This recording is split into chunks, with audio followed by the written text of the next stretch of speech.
Hello, Americans. Other friends, subscribers around the world. Back here, man. This is day two. Day two of it raining. Not snowing, just rain. Snow on the mountain, though, which is probably good. But today, what am I doing, man? I'm listing, working on getting rid of some of this crap. I do have more space in this area right now. So that's the plus. That's the one thing about, oh, now the battery's going dead, of course. That's one thing about, the rain and not being able to get out there and, work on the garden area and stuff like that. Then you got to come up with, what am I going to talk about? We're going to talk about all the craziness in the world again. Stirred something out there, man. I do think I got UPS or FedEx or both coming in. But today, I think today we are going to talk about, because I've had questions, and then even my aunt was asking me some questions about, recycling and stuff like that. And I've had lots of questions over the years. How the heck do you make a living? Well, let me tell you how I make a living. And I've made a living for a long time. Right after I changed this battery.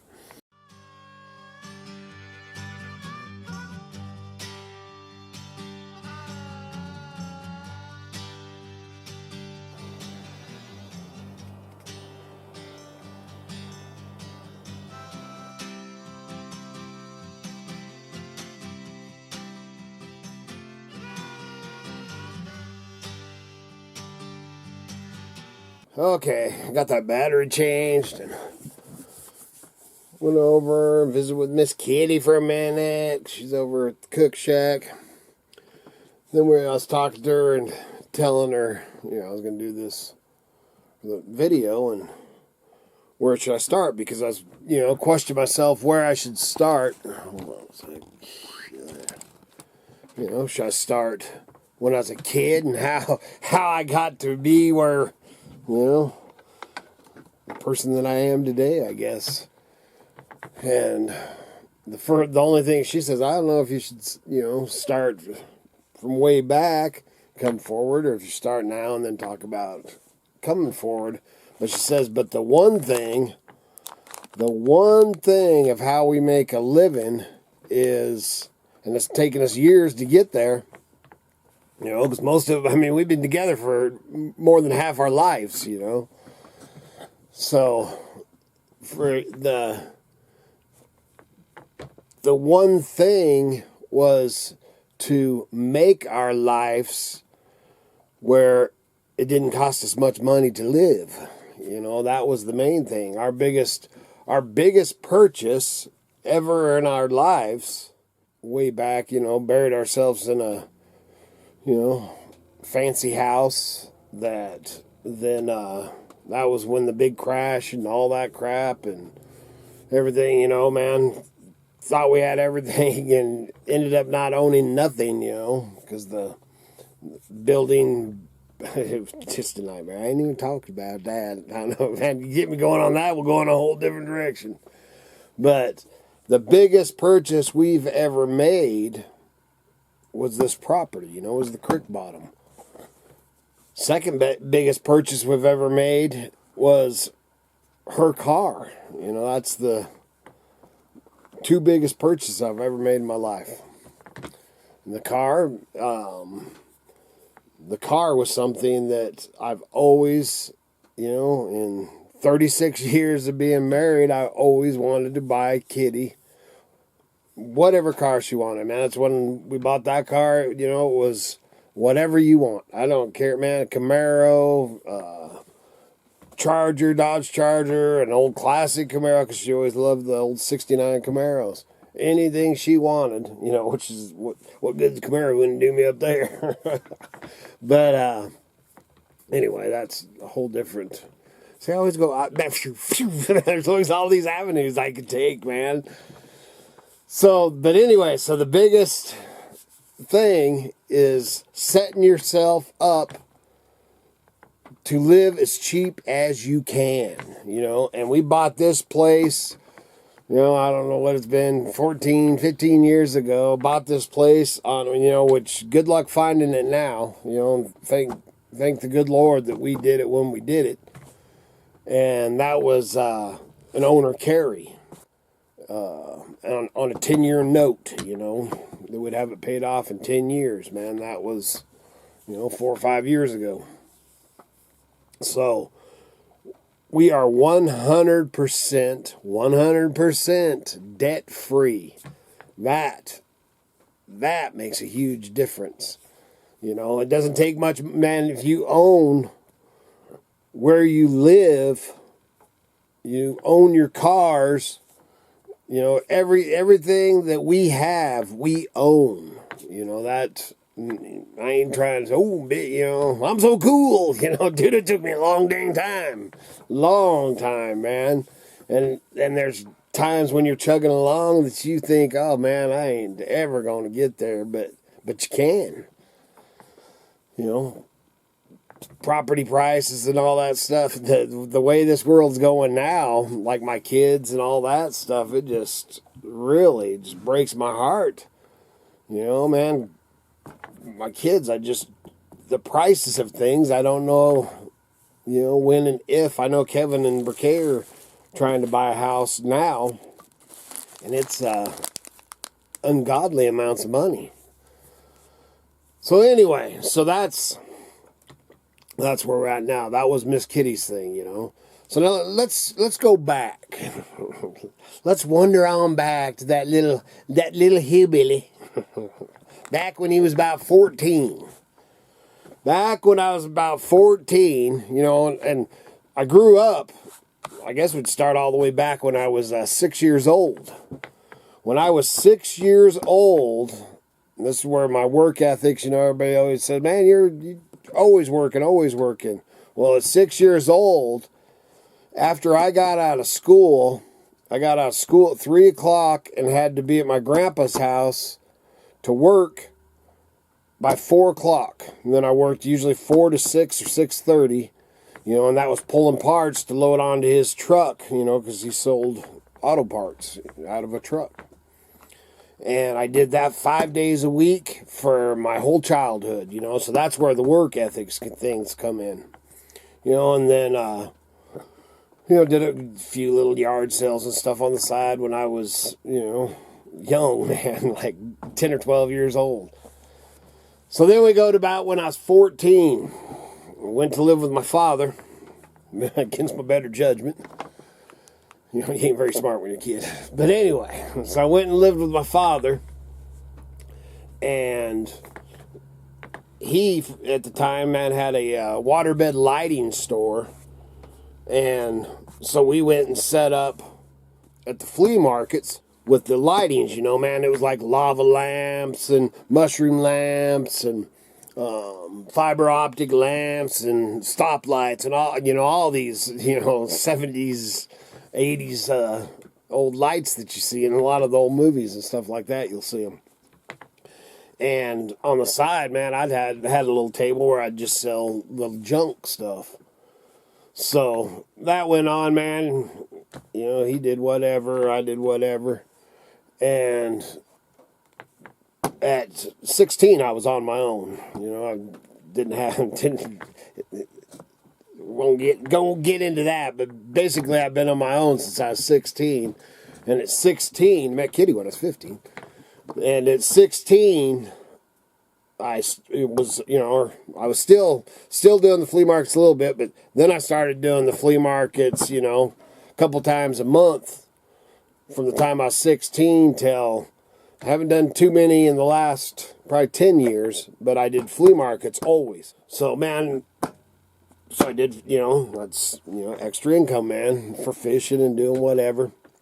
Always had a job, man. I've worked at Wendy's, then I worked at an old retirement home place, serving food to them. And then I went to work at, then I was sheetrock, hung sheetrock for a while.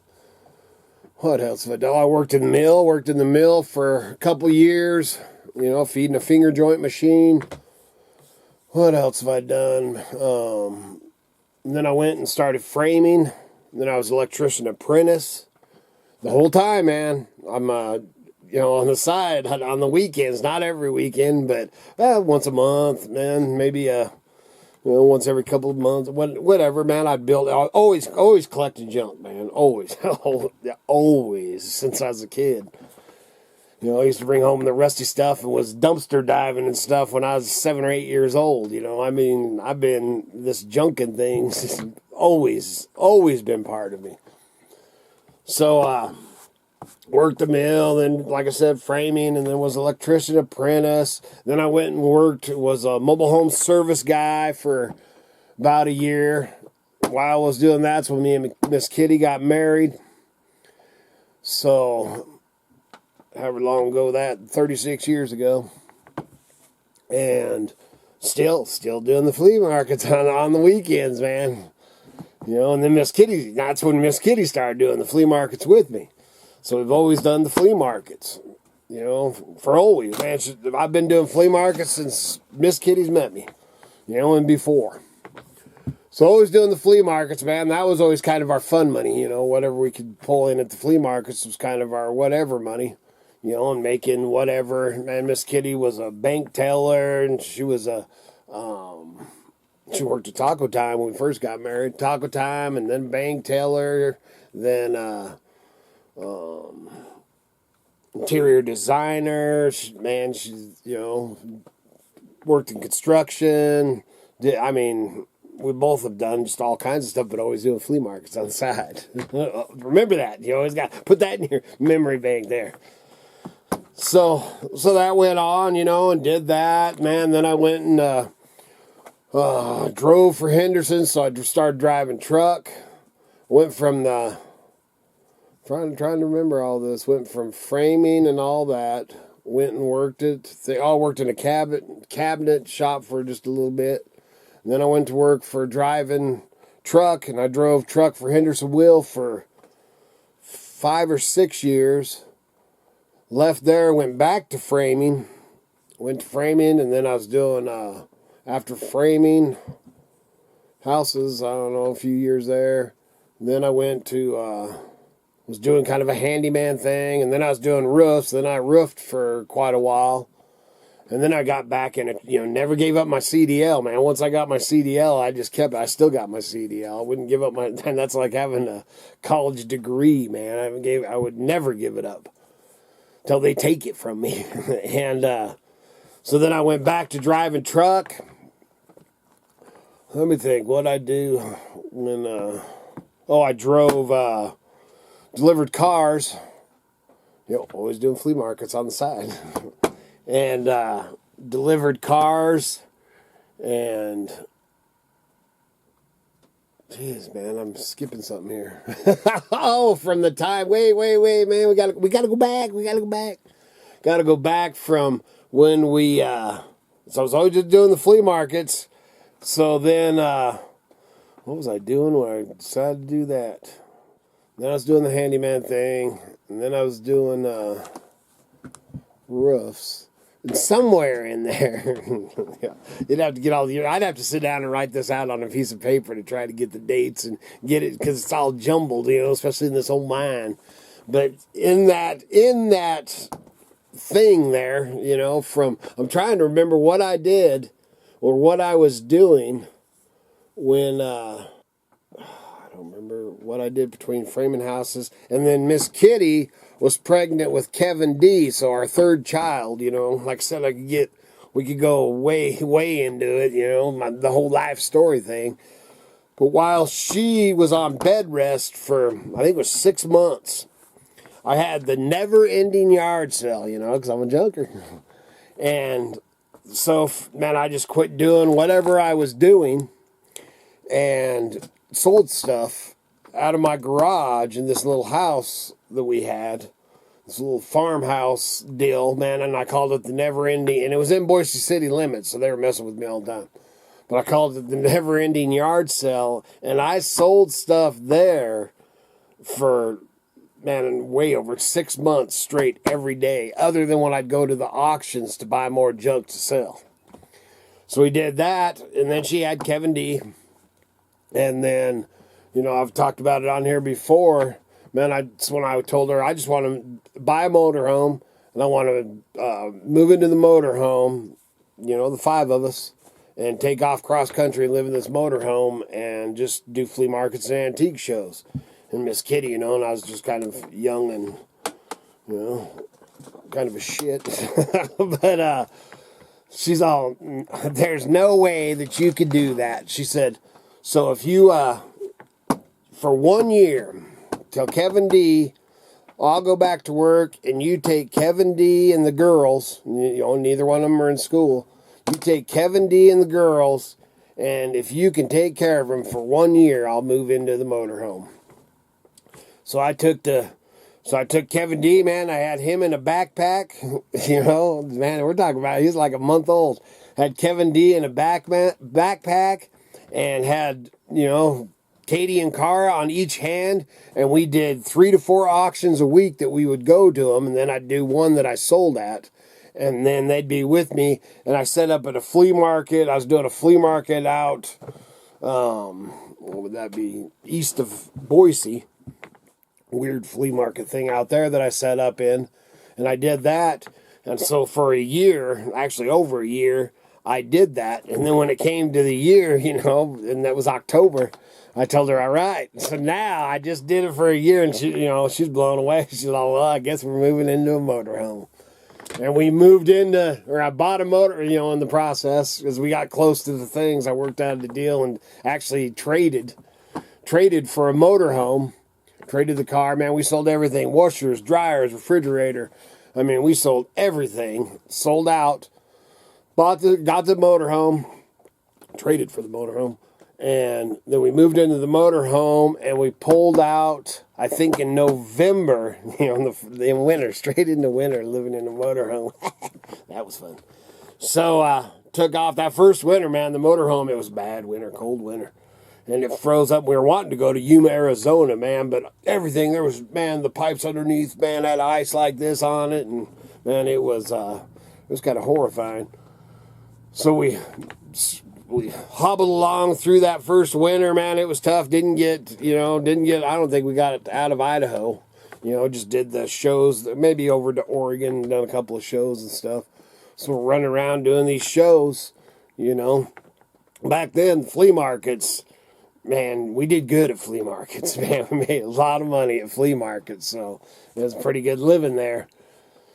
And so we're doing the flea markets and living, you know, on 100%, man, off grid, if you want to say it, in the motorhome, traveling around doing the antique shows and all that. And we did that for, Kitty would know the dates because she remembers the dates. We quit everything. But we did that for, I don't know, 6 years. And then the motorhome ended up blowing up. Man, I was completely debt-free. That was another thing, man, as we got ourselves, we were 100% debt-free living in that motorhome. And the motorhome blew up, so I ended up borrowing some money to buy a van, you know, so I could still haul my junk, to buy a van. So, man, there I go, getting myself in debt a little bit. And from that, then we bought a mobile home. Man, I lived in a mobile home park once. Never again, man. Holy crap, that was hell. And then I ended up breaking my foot off. In the first year out of the motorhome, ended up breaking my foot off. Man, they ended up literally taking my foot off and putting titanium and plate and stuff and screwed it back together. I spent 6 months in a hospital bed. A hospital bed and a wheelchair, 6 months. Survived. If it wouldn't have been for my Uncle Bill, he was working at inland vending, and he stuffed them, you know, the machines or whatever.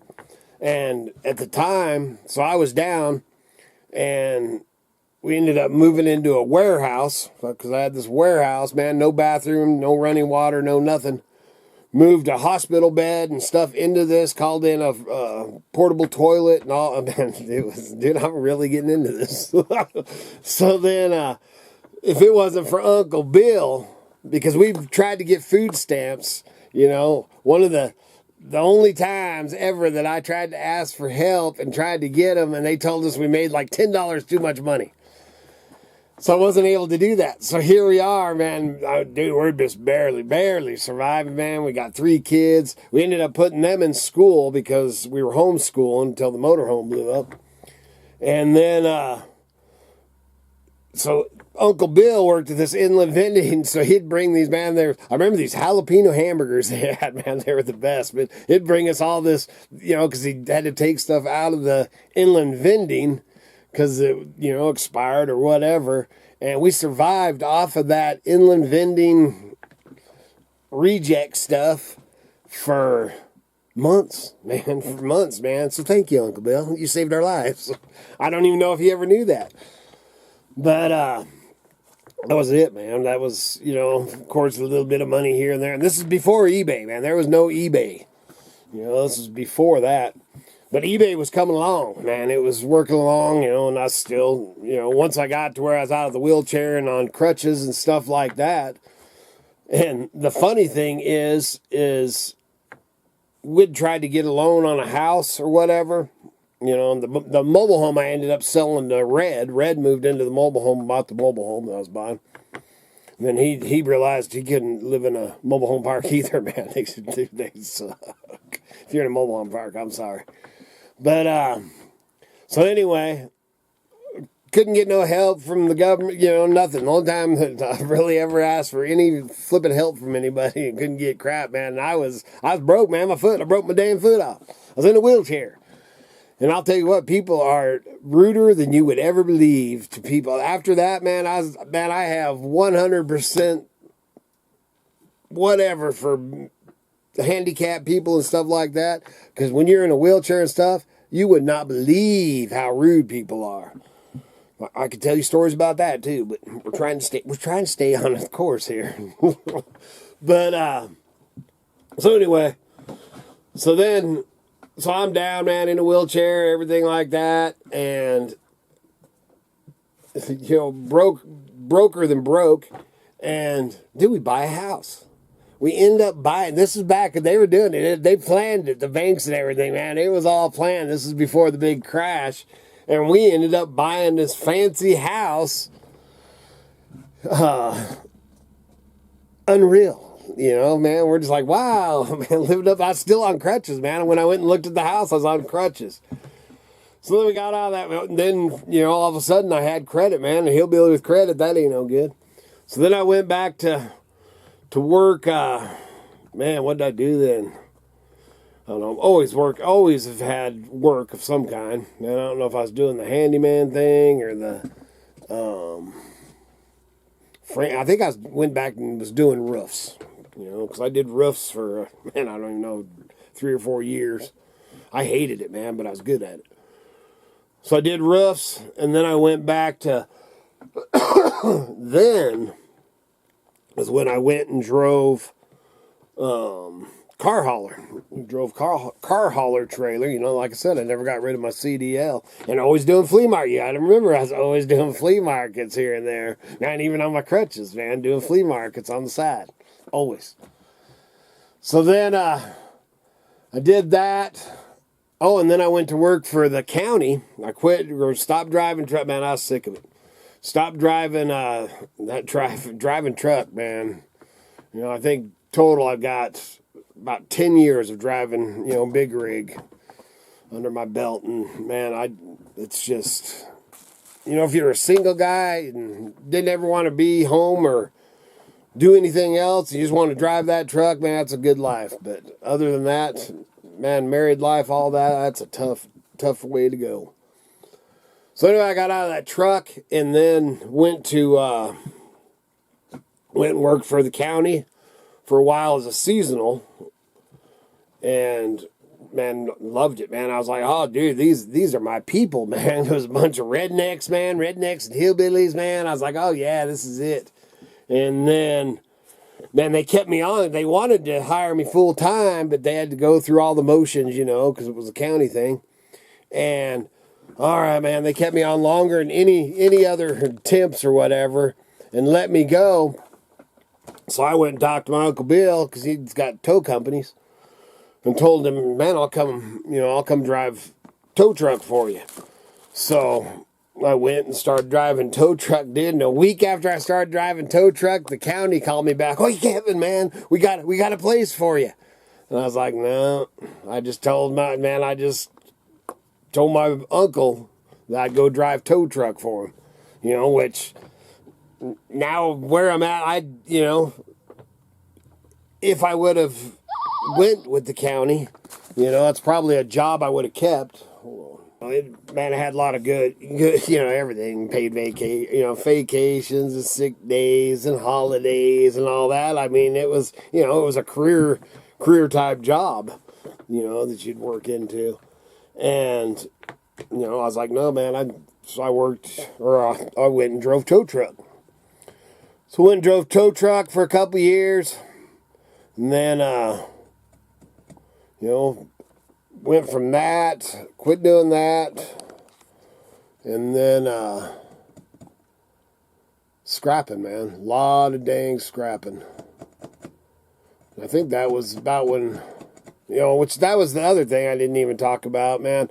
The scrapping actually started way back, you know, when I was doing flea market, man, when I was like 13, 14, 15, something, somewhere in there. So all them old boys, you know, because back then, man, it was all old guys doing the flea markets and stuff. And here's this young kid, you know, 14, 15 years old. And, man, I was getting in the mix. And I've always, you know, hung out with people that were older than me. And them old timers, man, old Lowell and all these old timers are the ones that taught me about recycling. And that's I should have got. That was kind of where I wanted to go with this whole dang video. Now I went off on life stories or something. So that's where the recycling and all that came in. And then after I left towing, man, recycling, the prices of steel and everything was insane. And Kitty's dad died, and I won't go get all into that, man. Got ripped off big time. But anyway, when her dad died, he lived in a school bus on the side of a shop, and he was a mechanic. And man, I literally unburied in the shop that you couldn't even see it. It was all buried. A 1947 Ford, complete and started and ran. And that thing was completely buried. We didn't even know it was there. Crazy.